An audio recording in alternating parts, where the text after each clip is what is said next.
Biopitos, on fabrique et on commercialise des contenants céramiques, donc comme ceux qui sont ici, qui sont destinés essentiellement au secteur du vin pour l'élevage, donc une alternative au classique fût de chêne et cuvinox que les viticulteurs ont l'habitude d'utiliser. Le produit, il a deux intérêts principaux. Le premier, c'est la neutralité gustative, contrairement justement au bois qui lui va apporter des arômes, des tanins. Là, on va être sur des vins beaucoup plus frais, beaucoup plus fruités. Et le produit reste très légèrement poreux, ce qui permet une oxygénation du vin et donc au vin de libérer ses arômes dans le temps. On s'est aidé de l'incubateur d'une part pour la création et puis les premiers développements techniques et puis pour avoir un premier support pour le démarrage de l'activité. Et puis après le financement, il y a la région et puis BPI France qui nous ont beaucoup aidés pour le démarrage de l'activité.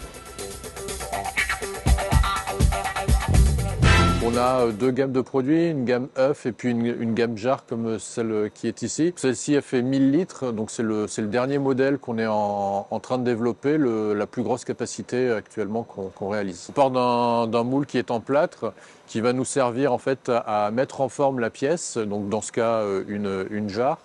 On va démouler petit à petit la pièce et au fur et à mesure qu'on va démouler, la pièce va sécher. Et puis une fois que la pièce sera sèche, on va pouvoir la passer au four en cuisson. Donc le principe est relativement simple et classique pour toutes les pièces. La difficulté ici réside dans la taille du produit. Sur notre produit, on est à un peu plus de 7% de retrait. Donc la pièce finalement, quand on la fabrique, est 7% plus grande que ce qu'elle ne sera à la fin. L'humidité augmente et la température aussi augmente. Ça, je sais pas le lire.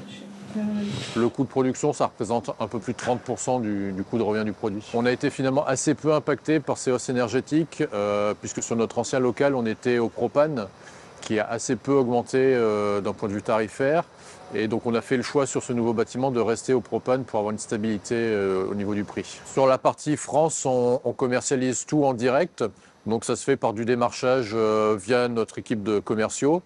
Et sur la partie export, que ce soit la partie limitrophe ou même sur le grand export aux États-Unis, on est passé par l'intermédiaire de distributeurs qui nous permet d'avoir un relais sur ces pays. Les viticulteurs, ils sont plus en recherche de compétences et de savoir-faire sur la partie céramique, puisque c'est un produit qu'ils ne connaissent pas ou pas très bien. On est présent sur toutes les régions viticoles françaises, globalement toute la France, sauf la Bretagne et le Nord.